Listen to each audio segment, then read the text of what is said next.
The Gulf paradox.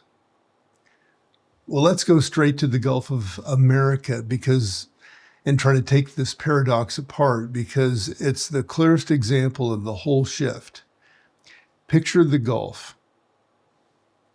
Out past the shallow water, past the old platforms, and you can see some of them even from the shore. The seafloor drops off into water a mile deep and then deeper. Underneath that water and underneath thousands of feet of rock and salt sit some of the highest quality oil reservoirs left in North America.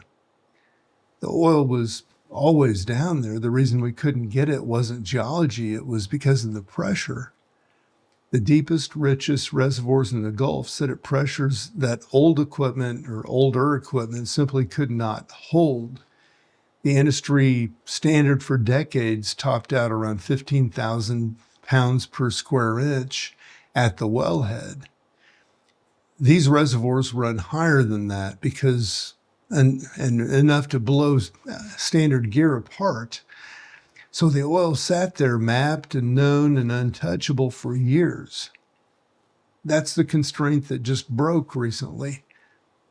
Engineers spent more than a decade qualifying a new generation of equipment rated to 20,000 pounds per square inch.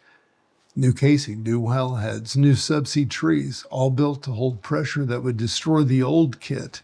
Chevron's Anchor Field was the first deepwater project in the world to run it, starting up in 2024. Beacon Offshore's Shenandoah followed in 2025.